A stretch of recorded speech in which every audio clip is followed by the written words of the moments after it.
There is a cultural cancer that has been persistent in that organization for 30 plus years now. It's called ownership. It always goes back to ownership. The greatest way to have consistent winning in a franchise is to have a supportive ownership that's going to be there and going to be spending money and going to really provide that culture that you're looking for as an athlete. That has never been there with the Wilpons and the Mets.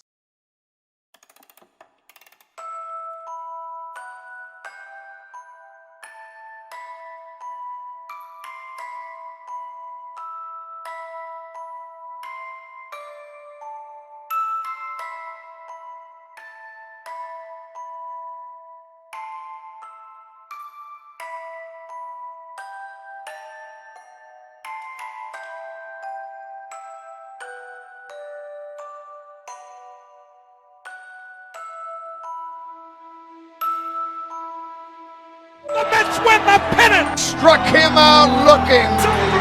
It's over! A devastating loss! That ball is out of here! We are not willfully blind. Strike three! It is gone! He did it! Unbelievable base running by Eric Hosmer!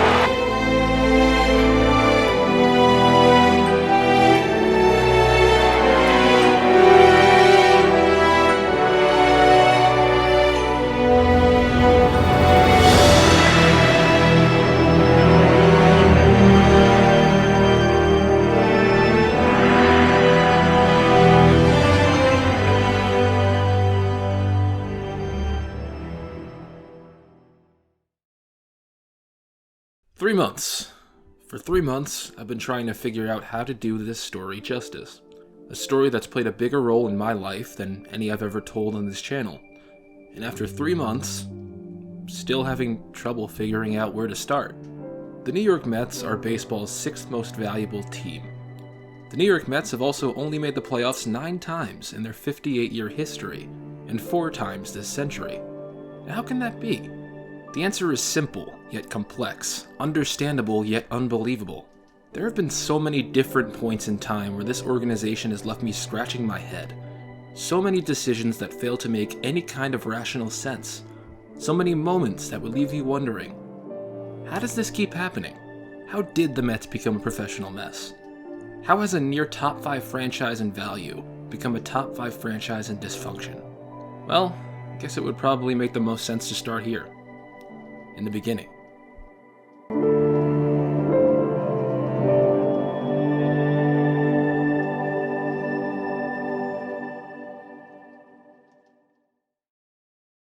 January 1980. The Mets have lost at least 95 times each of the last 3 seasons, and owner Charles Payson is looking to sell the Mets. An interesting partner comes to inquire. Doubleday & Co., the top publishing company in the United States, wanted in on baseball's biggest market. They purchased controlling interest in the franchise for $21.1 million. As part of the purchase, 43-year-old real estate figure Fred Wilpon, along with his brother-in-law Saul Katz, took on a small share of the franchise. Fred and Saul were co-founders of Sterling Equities, a real estate development company they had started 8 years prior. Under new ownership, the Mets started to turn things around. Nelson Doubleday and GM Frank Cashen got the Mets to 18 games over 500 by 1984. These mid to late 80s Mets teams were as consistently successful as the team had ever been, and by 1986, they had won their 2nd World Series title. By this time, Fred Wilpon and Nelson Doubleday became 50-50 partners, and Fred Wilpon's reign as a controlling figure with the New York Mets began. The early signs of Wilpon dysfunction were slowly revealing themselves. Fred and Nelson had a rather shaky relationship as co-owners. When Nelson eventually wanted out of the business, he began negotiating financials with Fred to buy out his share of the team. With their terms on completely opposite ends of the spectrum, things got pretty messy, and it became a public mess for the league and Commissioner Selig to handle. Being close with Fred, Bud Selig did his best to help negotiate the terms between the Mets co-owners, and eventually got them to settle on an agreement. In August of 2002, Fred Wilpon became the man at the top of the New York Mets food chain. So what makes me qualified to sit here and critique the Wilpons and how they ran the Mets? What do I know? Well, flashback almost 9 months ago. Just before the pandemic turned life upside down across the country. I had the opportunity to visit several Major League spring training camps, the Mets being one of them. I'm sitting there on the field, before the game, taking pictures, getting photobombed by Brandon Nimmo, minding my own business, much simpler times for sure. A group walks out of the dugout, and I pay no mind to it. A few seconds later, I look to my left, and who's leaning on the dugout right next to me? Jeff Wilpon. Fred only a few feet away, looking like a real hottie with that scarf. I didn't know it at the time, but I would end up being one of the last human beings on Earth to stand within 6 feet of Fred and Jeff Wilpon as owners of the New York Mets. Now, does that make me qualified to sit here and critique them? Absolutely not. But it's not going to stop me from putting it on my resume. What I believe does make me qualified, though, the same thing that makes any Met fan qualified in my eyes, is this. A baseball team, its owners, its employees, its relevance, is worth nothing without its fans. Period. And after all of the public complaining from owners across baseball leading up to this season, I'd say that most owners agree with that sentiment. We as fans put in our money, invest our time and attention, and dedicate years of our lives to our favorite organizations. I view fans as the shareholders of their favorite teams, and as shareholders, we have every right to critique the way our teams are run. I think this is especially true in the case of the New York Mets, considering given any one decision made by a Wilpon, the large majority of fans would likely make the opposite one. There's an important distinction I need to make before I go on. I'm not making the case that Fred and Jeff Wilpon are inherently bad people. Although at some points of the story it may seem to be the case, it's not what I'm saying. I am saying that they ran the New York Mets like a circus, they were not very good at their jobs, and they should be embarrassed by their leadership of this franchise, or lack thereof. As leaders of this organization, they have made countless mistakes, be it on the field, off the field, in the clubhouse, with the media. You think of it, they've messed it up. Though throughout all of it, there hasn't been a mistake, not a single one, that compares in its size or impact as Bernie Madoff.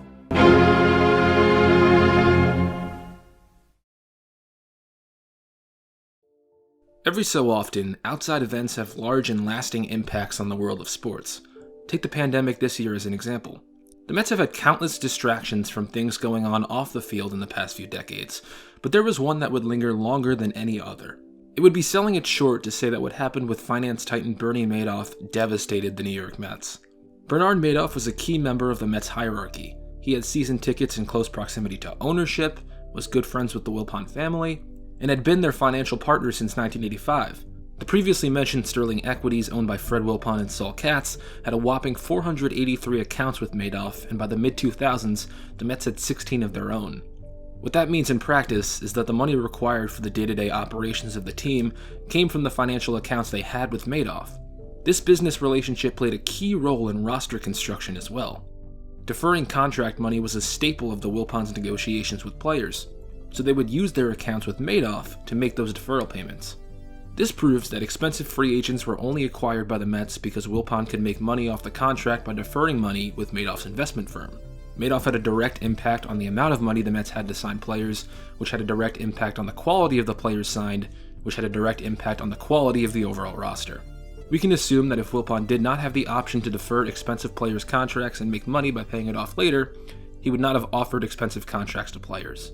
The New York Mets and Madoff's firm were linked together, their relationship seemingly symbiotic. If one of them were to suddenly implode, the other would likely be dragged down with it. And that's exactly what happened.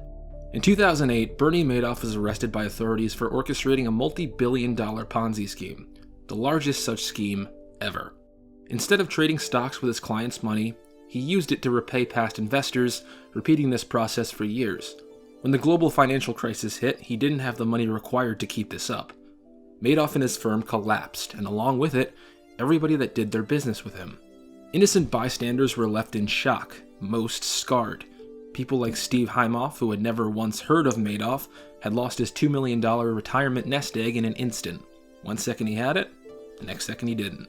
With little left after the fallout, Steve, like so many others, went through absolute hell, struggling financially, having to worry day in and day out, and in too many cases, contemplating suicide. Steve didn't go through with it, but many, including Bernie Madoff's own son, a broker at his disgraced father's firm, did. These are horrible things to have to hear, and maybe the last kind of thing you thought you'd hear in this video, but it's important for you to understand just how serious this was, just how awful Bernie Madoff was. This was the man the Wilpons did their business with. Now you're probably saying, hold on a second. There were tons of innocent people doing business with Bernie Madoff that had no idea what was actually happening behind the curtain. How can we know that the Wilpons knew the truth behind their friend and business partner's dealings? Technically, we don't. Can really only speculate. As mentioned, Fred Wilpon and Bernie Madoff were good friends over the years. They both lived in the same part of Long Island. The families would sometimes travel together. When Fred's son was married, the Madoffs attended, and vice versa. These things, along with others of the type, suggested that the relationship between these two extended beyond their business dealings. Bankruptcy trustee Irving Picard was tasked with returning as much of the money as possible to those caught in Madoff's web. One of his biggest targets was Fred Wilpon. Picard sued Wilpon and wanted a net sum of nearly $1 billion from the Mets owner to compensate for his personal financial gains attributable to his business dealings with Madoff. Irving accused Wilpon of knowing exactly what was going on, but looking the other way simply because he was benefiting from it personally. Before a jury could rule on the trial, Fred agreed to pay out $162 million. Picard agreed to drop the accusation that Wilpon was aware of Madoff's scheme in return. A steal for Fred Wilpon compared to what was originally being asked from him, in my opinion. But still, a huge detriment to Fred and the Mets nonetheless. The New York Mets under the Wilpons were either unable or unwilling to act as the big market team they were supposed to be without the financial resources of Bernard Madoff. The criminal Madoff was serving a jail sentence of 150 years. Mets fans have been serving a jail sentence ever since.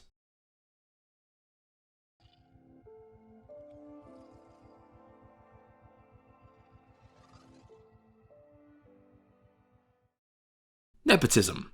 We see it in business, we've seen it in politics, we've seen the nephew of Michael Scott suffer from its consequences.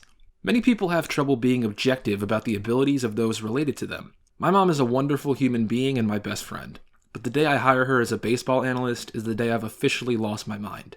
We've only talked about one Wilpon in detail so far. Yes, there are more of them. For all of the years I've watched Jeff Wilpon in his role as COO of the New York Mets, I've really only seen one thing that he's actually good at, and that's being worse at his job than his father. Here's a quick list of Jeff's qualifications to be second in command of a company that makes money. Fred Wilpon, to put it lightly, was not very good in his executive role with the team. Jeff Wilpon, though, found a way to be even worse. He had a way of ruining just about everything he touched, and that's a really big issue when there was very little in the organization that he didn't want to touch. And as a teaser for what comes later, Jeff Wilpon would eventually cost his family $250 million for simply being himself. Let's take this and drop it in the foreshadowing folder for later. It's time to jump around the timeline for a bit and examine the dysfunction that Jeff himself has brought to his father's organization. Let's start in 2005. Near season's end, Mets righty Pedro Martinez was suffering from a toe injury, and manager Willie Randolph and staff felt it best to shut him down. The Mets had an upcoming game against the Marlins and their ace Dontrelle Willis. In Pedro's book, titled Pedro, he wrote about how Jeff Wilpon felt about the decision to shut him down. Wanting desperately to capitalize on ticket sales for a Martinez-Willis pitching matchup, Jeff reportedly told Martinez that he wanted him to pitch through the injury. Pedro recalled him saying, quote, "While I'm the boss here, you're going to have to do what I say." Pedro tried to decline and even offered to forfeit the rest of his contract, but the COO declined and forced the future Hall of Famer to pitch through the pain. When they made their NLCS run the following year, they were without their ace Martinez due to injury. Jeff has since denied the interaction ever happened. Several years later, the Mets were sued for discrimination in the workplace by a former ticket sales official. She said that she was terminated after reaching out to HR regarding Jeff openly making degrading comments about her having a baby out of wedlock. The suit was eventually settled in 2015, and it's the last we've heard of it since. David Wright may very well be the most beloved Met in the franchise's history. He was, without a doubt, one of the most talented players to ever put on the uniform, but his career was tragically cut short due to injury, a topic for another day.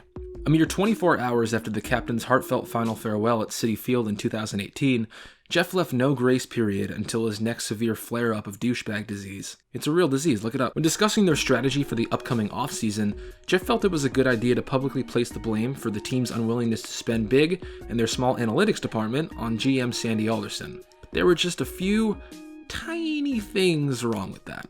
One, Sandy is a big believer in Moneyball. He's one of baseball's biggest proponents of analytics. To place the blame for a small analytics department on a guy like him is stupid. Secondly, maybe more importantly, Sandy Alderson was currently on leave fighting cancer. Sandy, as he would later say publicly, had an incredibly difficult time putting a winning product on the field while working for the Wilpons. Between the constant meddling, the unwillingness to invest in free agents or an average-sized analytics department, severely limited his ability to do the very job he was hired to do. Even with such a restrictive environment in place, Sandy Alderson was the one responsible for drafting so much of the young talent that makes up the core of the team today. He was the GM who constructed their 2015 World Series team, and following their pennant victory in Chicago, sat in the seats at Wrigley and watched his team celebrate the same way he built them. Alone. Jeff Wilpon was publicly lying about one of their top executives while he was battling cancer. From a business perspective, from a PR perspective, from a moral perspective, you would have to be legitimately brain dead to think that's the correct approach there. Sandy chose not to return to his position with the Mets and announced in January 2019 that he was cancer-free. Sports writer Joel Sherman had this to say about Alderson's time with the Mets in a September article in the New York Post.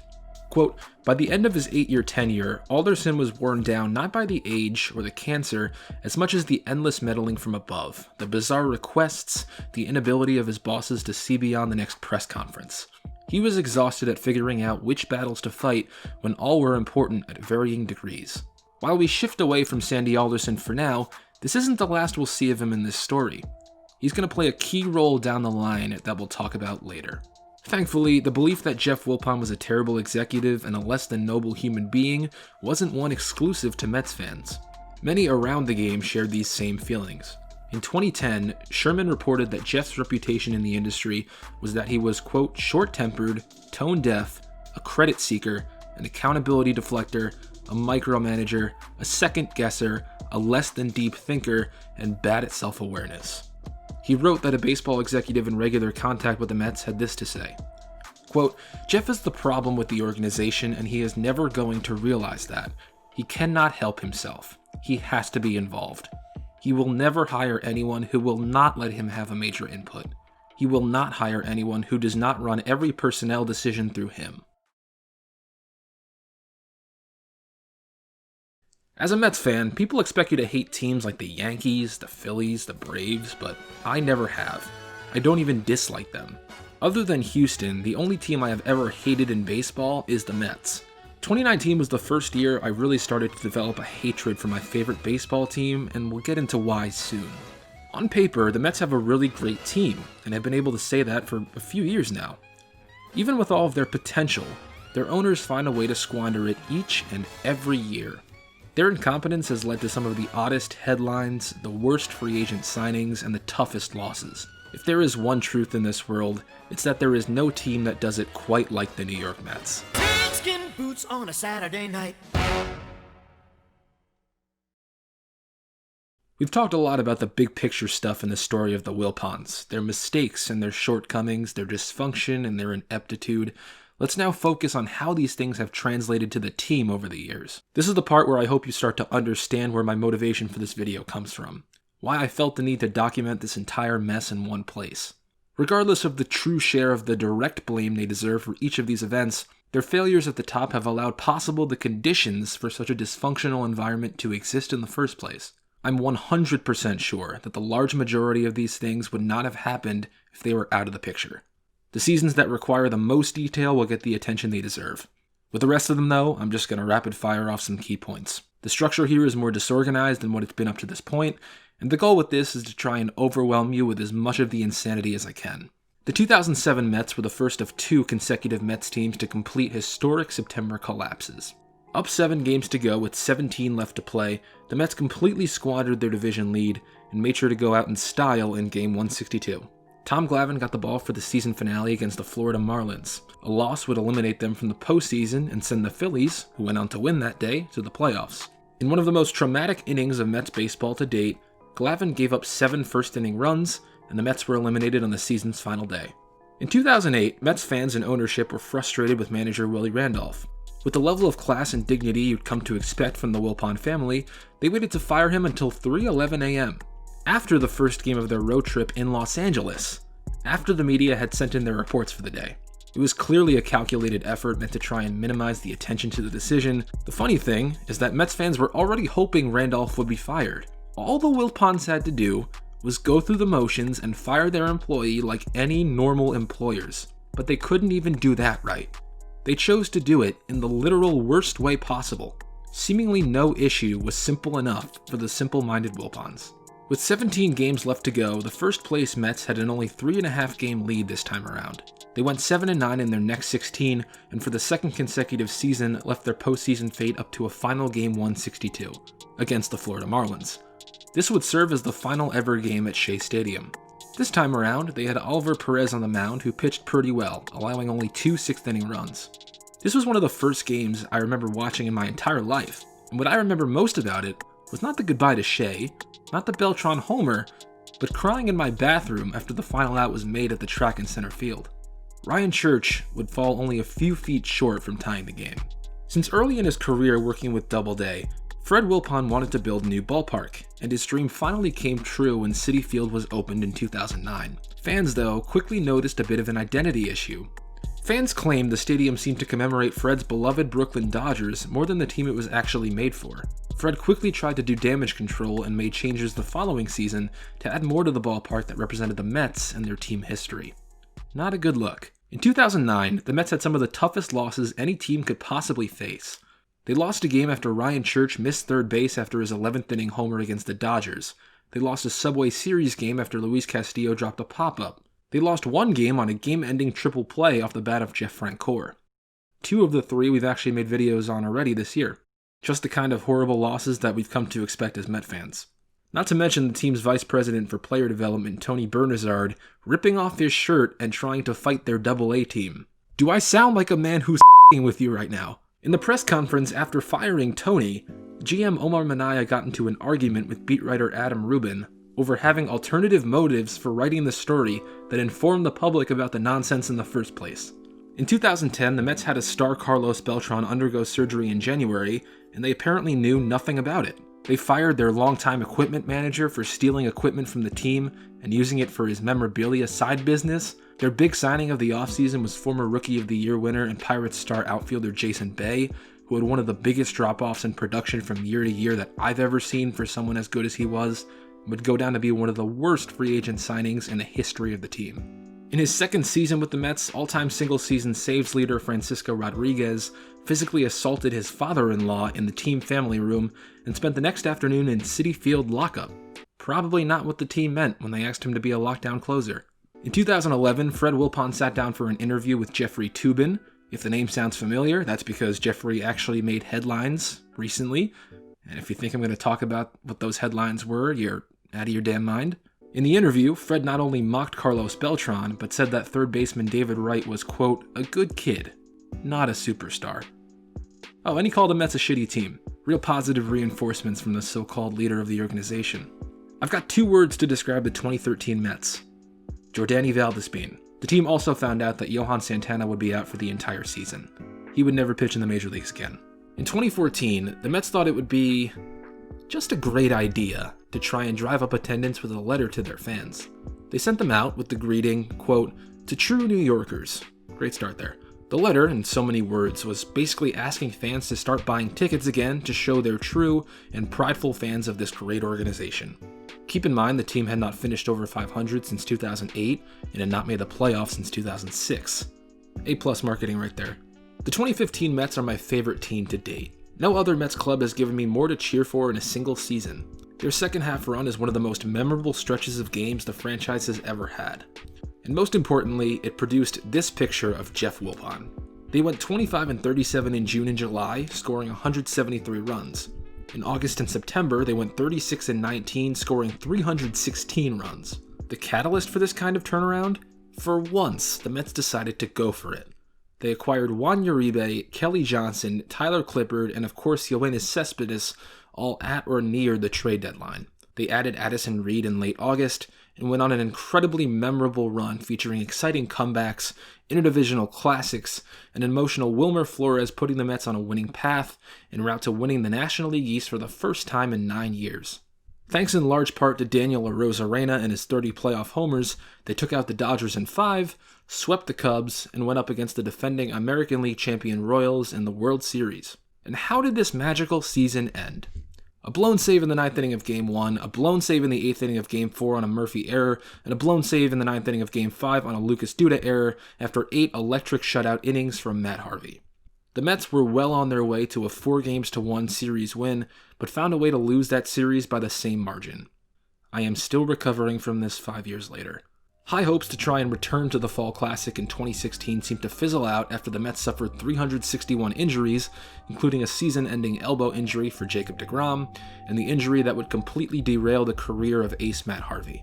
With help from surprise up-and-comers like Seth Lugo and Robert Gsellman, though, the Mets were able to make it to the NL wildcard game against the Giants at Citi Field. Noah Syndergaard matched up well against Madison Bumgarner, and it was a scoreless game heading to the 9th inning. In the 9th, Jeurys Familia gave up a game-winning 3-run homer to Connor Gillespie, and the Mets spent a total of 3 hours and 11 minutes in the postseason. That was the last time the Mets were playing meaningful October baseball. 2017 was fun. We had Mr. Met flipping off fans, we had the sex toy incident in the locker room, the injuries of several players including Jay Bruce and Yoenis Cespedes worsening after the team waited too long to place them on the DL, the bullpen allowing 7 homers in a game. Same old nonsense. 2018 featured first-time manager and Mets fan favorite Mickey Callaway batting the team out of order, Noah Syndergaard contracting hand, foot, and mouth disease, which is a New York Mets disease if I've ever heard one, Matt Harvey refusing to be sent down to the minor leagues and DFA'd in response, the 3rd worst month in franchise history at a 5-21 June, Yoenis Cespedes out for the season needing double heel surgery, Jason Vargas existing, and a 25-4 loss to the Washington football team. Just great stuff all around. 2019. At 2 points this year, before the regular season and right in the middle of it, I had hopes as high for this team as any team to come before it. And that might be why this season was the tipping point for me. Maybe it was that stark difference between expectation and reality that made me raise the white flag. The previous offseason, the Mets had to find a permanent replacement for GM Sandy Alderson. Instead of going with Doug Melvin or Shane Bloom, ownership decided to pick a more abstract candidate. They went with player agent Brodie Van Wagenen. Brodie had never held a role as a baseball executive, but he was the guy chosen to do the job. And up until the season really got underway, I was really happy with his approach. Brodie was confident, he sounded like he cared about putting a winning team together, and most importantly, he made moves. He traded for J.D. Davis, Robinson Cano, and Edwin Diaz, signed catcher Wilson Ramos, reliever Justin Wilson, former Mets closer Jeurys Familia, and infielder Jed Lowry. Flash forward a year later, though, Robinson Cano's hamstring is bad, Familia is horrible, Edwin Diaz went from the game's best closer to the game's worst, and while all this was going on, Jed Lowry decided to take a nosedive off the face of the f***ing planet. Before we keep going, let's talk about Jed Lowry for a second. He might be the most Mets player I've ever seen. Within days of arriving at training camp in February, he got hurt, and I remembered exactly how I felt when I heard the news. I was crying of laughter. And in reality, I wasn't laughing at someone's injury, but you know how someone laughs when they're on the brink of mental insanity, and they just kind of start cackling like a lunatic? Well, that was me. And from that point forward, the Mets, for whatever reason, refused to be transparent about his recovery timeline. Every so often, there'd be an update. Hey guys, Jed's still alive and all, no further questions. And that was it. He eventually came back towards the end of the season, never started a game, took a few pinch hit at-bats, went back into hibernation, and didn't play a single game in 2020. They paid him $20 million for 8 plate appearances. It is without a doubt the most bizarre thing I have ever seen in my life in this sport. The most aggravating part of the 2019 season for me, though, was manager Mickey Callaway. I could not stand him, and I'm terribly sorry to whoever was running the Mets Twitter account for me letting them know exactly that each time they tweeted out the lineup. That's not to say he's a bad guy or anything. In fact, he seems like a really nice dude, but he was just not a good manager, who for whatever reason felt the need to constantly remind us that it was okay if they lost, because they battled. Now this season, we had a first for the New York Mets. It was reported that Brodie was calling in-game decisions from home, using Callaway as a puppet. Like most of the things we've talked about up to this point, I'm not sure if I've ever heard that before. And that wasn't the only first. Following a tough loss to the Cubs in June, manager Mickey Callaway snapped at beat writer Tim Healy after Tim told him, quote, get ready for this, "See you tomorrow, Mickey." You tripping, bro. Mickey cursed a bit at Healy, and then pitcher Jason Vargas decided to join in. Everybody's favorite college professor threatened Healy after some prolonged eye contact, really triggering stuff, kindly letting Healy know that he would, quote, knock him the out, bro. Flash forward a few months after, the Mets were the hottest team on the planet in a serious chase for a playoff spot. I was at that Conforto walk-off game against the Nationals. It was the best game I had ever been to, and it felt nearly identical to how it did in 2015, but then it just sort of fizzled out. The team blew too many games, and they missed out on the playoffs again. 2019 was filled with even more surprises we haven't talked about. Brodie Van Wagenen throwing a chair in a meeting with team employees, Devin Mesoraco refusing to be sent to the minors, Brandon Nimmo poisoning himself, as any Met center fielder does, the team honoring the memory of players from their '69 team who weren't actually dead. We still don't know what planet Jed Lowry's on. Getting swept by the Marlins, Yoenis Cespedes getting attacked by a wild boar and fracturing his ankle right before he was supposed to start playing again. What is going on? Did I mention they blew a 7-run lead in the 9th inning to the Nationals? Because I must have forgotten that one. I tweeted this out the next morning. I was tapping out. In 2020, I watched the first 2 games, and that was it. I just didn't care anymore. I really feel like we have some of the most likable guys in the sport, but when their talents are constantly being wasted by the most incompetent people I've seen in baseball, it just didn't feel worth it to stick around and be constantly disappointed. I did go to spring training this past March, and I had a fantastic time. I still love the players like I said, and I still love so many of the people that made this team so special to me in the first place. Gary Cohen, Ron Darling, Keith Hernandez, Howie Rose, all guys I actually got to see at spring training. But as for my time watching the Mets regularly, that was over. Until the Wilpons were gone, I was gone. And what seemed like our only chance to be free from the Wilpon family withered away at the end of 2019. There's a deep connection between this video and a video I did this past summer about the Los Angeles Dodgers. The similarities in thumbnail style, the comparisons between the two myself and others have made on social media, that is all by design. In that video, I talked in detail about the Los Angeles Dodgers and their transition away from a cheap, loathed, and controversial owner in Frank McCourt to new ownership, who made it very clear from day one that they had the money and the will to turn that franchise into a professional powerhouse. I made that video knowing full well that eventually the Mets may be presented with a similar opportunity. I've always found this Dodgers transition to be an intriguing case study, and it was what I prayed the Mets would be able to go through themselves one day. After Major League Baseball seized control of the Dodgers from McCourt in 2012, a prominent bidder for the team arose. A man by the name of Stephen A. Cohen was making a very serious push to purchase the Dodgers. Cohen was a hedge fund manager worth billions. Unfortunately for him, Cohen's bid lost to the Guggenheim Baseball Group, who turned the Dodgers into the perennial winner and now World Series champion we know today. Steve Cohen, funny enough, was already a minority owner of a Major League Baseball team, the New York Mets. Cohen grew up in Great Neck, New York, and has been a Mets fan his whole life. Following the heavy financial burden the Wilpons took on after the Madoff fallout, they were looking to sell minority shares in the team. Steve Cohen purchased an 8% share. With his bid for the Dodgers behind him, Steve went back to business for the next few years, looking for the right opportunity to present itself. And in December of 2019, he thought he found it.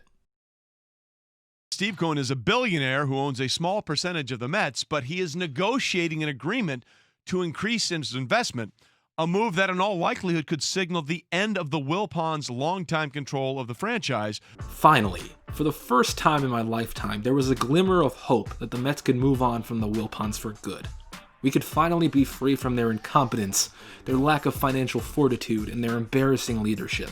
For a couple of months, those hopes were alive and well, as we waited for more information about the negotiations. But in February, disaster struck.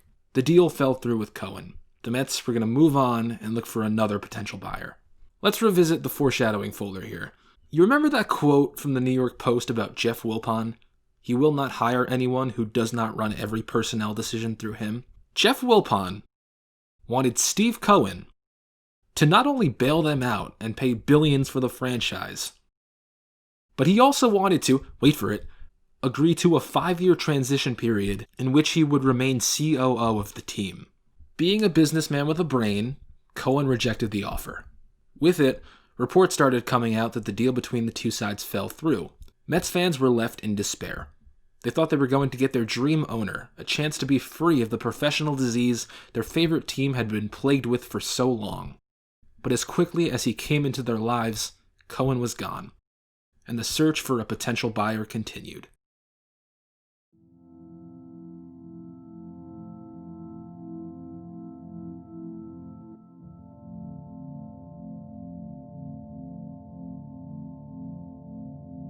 2020. That's all I really need to say. The coronavirus pandemic completely flipped sports on its face this year. It presented challenges never before seen in most of our lifetimes, if ever. In maybe the most major event-filled year in generations, so many aspects of our day-to-day lives have changed in just the past 7 months. Now, some may say that having certain things stay the same during times of unprecedented changes is a good thing, and I'd be inclined to agree in the majority of those cases. But not when it comes to the Mets. They, for one, have been operating in 2020 mode since 2002. There wasn't much about this season that surprised me. Within 2 games, the Mets were blowing leads with 2 outs and 2 strikes in the 9th. Within 2 weeks, they announced Yoenis Cespedes went missing, but then said he wasn't in harm's way, which sounds like it meant they knew where he was, but they apparently didn't know where he was, so how could they confirm he wasn't in harm's way? Oh, it turns out he opted out of the season. You see, isn't this fun? Brodie Van Wagenen was also featured in a leaked video on MLB.com, expressing his and Jeff Wilpons' frustration with Rob Manfred, and then the Wilpons struck again. Not only did they throw Brodie under the bus in their public response, but they spelt his name wrong in the following press release. As the pandemic raged on, millions unemployed, the Wilpons hundreds of millions of dollars in debt were forced to reassess their selling strategy. This time around, they couldn't afford to insist on any ridiculous 5-year transition periods. Saul Katz and Fred Wilpon wanted the most money, but who would offer it? The sale of baseball's most dramatic team would have to be just as dramatic, and it definitely did not disappoint. With the simple pop of a Phoenix Up gobblegum, Steve Cohen emerged once more in another bid to buy his childhood team. His only legitimate competition was a group led by Alex Rodriguez and Jennifer Lopez, and these 2 groups turned out to be the final ones left in the ring. Anyone that knew anything about these 2 bidders knew that it was always Steve Cohen's team to lose.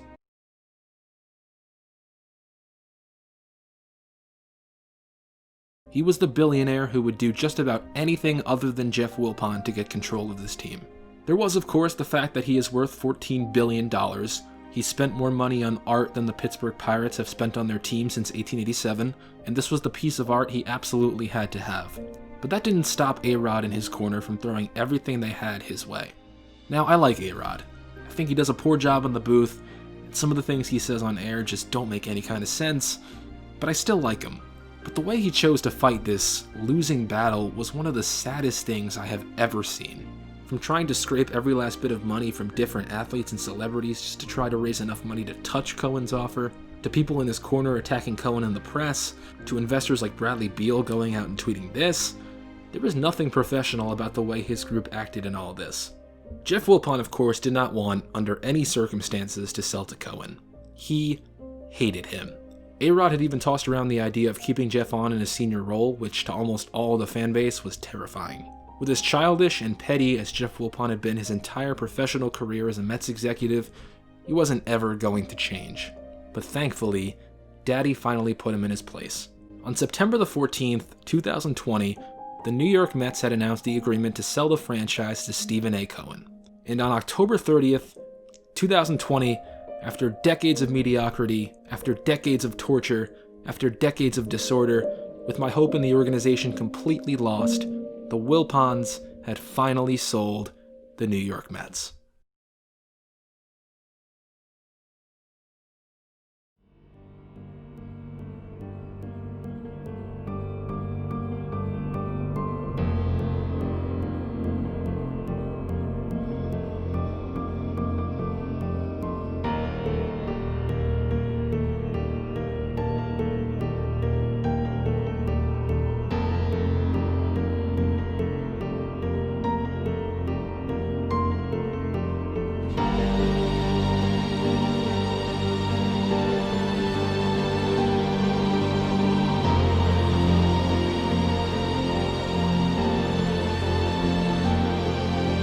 I'm looking forward to them rebuilding and reinvesting in the farm system and a commitment to winning rather than hiding.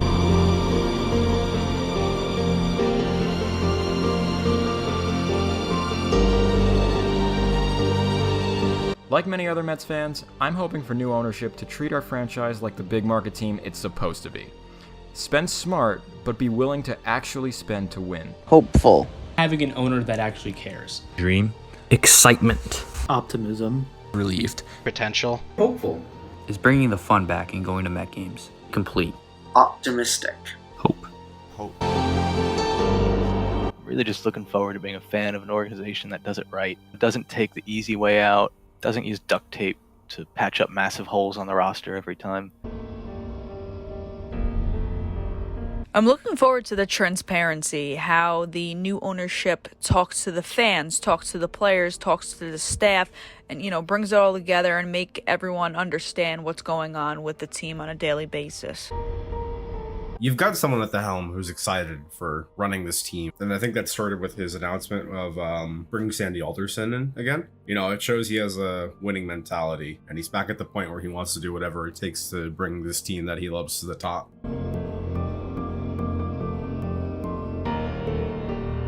I'm most excited to watch the Mets play competitive baseball again. I believe there's no other fan base in baseball that deserves a competitive team more than Mets fans. What I'm really looking forward to with Steve Cohen taking control of the Mets is for the team to be everything that it hasn't been for basically my entire life. They could finally be upfront, transparent, competent, and maybe they'll finally be a winner too. And honestly, that gives this generation of Mets fans more reason to have hope than they've ever had before. The thing I would say I'm most looking forward to in the new Mets ownership is the hope and optimism the fan base is going to have. Say what you want about Mets fans, but they're always there for the team. And now that they see a real opportunity for a light at the end of the tunnel under new ownership, that could only be good for baseball. I'm looking forward to being a fan of a team that players want to play for. It's going to be really fun for the Mets to finally, hopefully, live up to the hype of playing in New York and to compete against some of the best teams in the league. I'm really excited.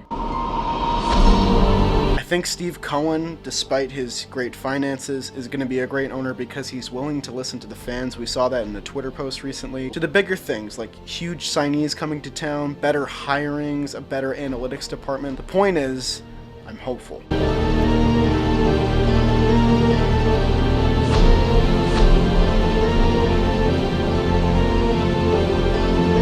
I'd like someone who wants to win. Oh, Steve Cohen knows how to do that. I'd like someone who likes baseball. Steve Cohen's been a lifelong fan of the Mets. I'd like someone with a brain. Oh, Jeff Wilpons doesn't have that, and he's gone. I'm ecstatic, I'm ready, and I can't wait to see what the future beholds us being Met fans.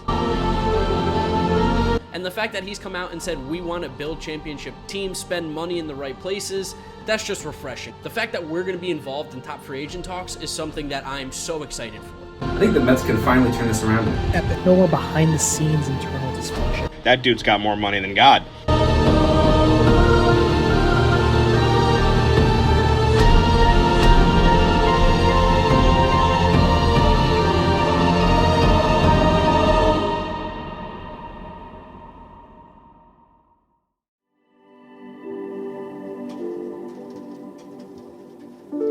In the end, Mets fans have gotten what we've always wanted. The Wilpons are gone. The fact that our new owner is the second wealthiest owner in sports, is worth more than the previous top 3 richest owners in baseball combined, has been a Mets fan since he was a kid, and was doing a Q&A on Twitter a day after he bought the team, all just icing on the cake. I, of course, cannot wait to go back to doing what I used to love, watching Mets baseball. I've never cared just about winning. All I've ever cared about is rooting for an organization that cares enough to just try. And I think I'm finally going to be able to get that. Whether or not we become the next professional powerhouse, I don't really care. I just know that for the first time in my life, I have a reason to be hopeful. And that's all I've ever wanted. If you've made it this far, thank you very much for watching. I'd like to thank all the Mets creators and fans that joined me in this video. If you enjoyed it, make sure to subscribe to our channel and turn on notifications so you never miss out on videos like this. Thanks for watching. A little broken bat, and oh, David Wright! What a play! How do you like that? Put it in the box! David going back to the warning track. It's over his head, and the Mets win it! haven't been to the World Series since 2000, and the Mets are on their way back. And it's hit deep to left center. Andrew Jones on the run. This one has a chance. Home run! Mike Piazza. And Church goes around the tag, and he scores! He scores! Warning track, that ball is out of here! Into the apple! Swung on and missed! Strike three! He's done it! He whips it to deep right! That ball is out of here! Out of here! The Mets win the ball game!